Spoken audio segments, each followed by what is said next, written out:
सध्या फलटण नगरपालिकेची निवडणूक अगदी काही दिवसावर आली आहे. आपण विविध प्रभागामध्ये मतदानाची गाठी भेट घेता. काय प्रतिक्रिया काय आहेत? मी आता मला वाटतं ही निवडणूक आता 9 वर्षानंतर जवळपास होत आहे. त्याच्यामुळं एक लोकांच्यात उत्साह जरा जास्तीचाच मला वाटतो यावेळेला नेहमीपेक्षा. आणि अतिशय छान वातावरण आहे. राजेगड, शिवसेना आणि आमचे जे इतर आघाडी जी आहे एकत्रित अतिशय चांगला प्रचार चालू आहे. ज्या वॉर्डामध्ये जातो तिथं अतिशय उत्सुक कार्यकर्ते असतात, लोक असतात. आणि आत्ता इथं मी बसली आहे या कुटुंबासोबत, तुम्हालाही लक्षात येईल किती उत्साह लोकांमध्ये आहे. आणि व्यवस्थित चाललेली आहे ही निवडणूक. आणि मला खात्री आहे की येणाऱ्या 2 तारखेला आणि 3 तारखेला विजय हा शिवसेना आणि राजे गटाचाच होणार आहे. आपण जिल्ह्याचंही काम केलेलं आहे आणि आता सध्या फलटणमध्ये फिरत आहात. इतर शहर आणि फलटण काय तुलना करतात? सर्व शहरांमध्ये तेच प्रॉब्लेम्स असतात जवळपास. रस्त्याचे, सांडपाण्याचे, पाण्याचे. पण फलटणमध्ये तसे काही आहेत प्रॉब्लेम्स जे कमी आहेत. स्पेशली पाणी जे घरी मिळतं आपल्याला त्याचा मला कुठेही पाण्याचा प्रॉब्लेम दिसला नाही. मला आठवतं 35 वर्ष झालं मी आता फलटण शहरात राहते आहे. जेव्हा मी लग्न होऊन आले होते त्या काळात मला आठवतं की बरेचदा 2-2 दिवस 3-3 दिवस पाणी यायचं नाही. आज ती परिस्थिती राहिलेली नाही आहे.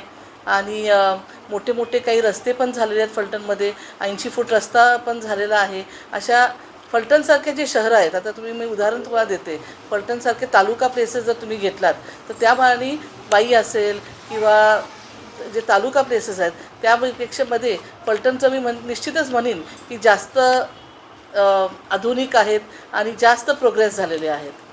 गेली 35 वर्ष नगरपालिकेची सत्ता म्हणजे आपल्याच गटाकडे आहे. हो. अजून कोणते विकास तुम्हाला अपेक्षित आहेत की या 5 वर्षामध्ये तुमचं काहीतरी? या ॲक्च्युली काय झालं, मागचे 5 वर्ष जे झाले त्यावेळेस आपल्याकडे नगरपालिका आली.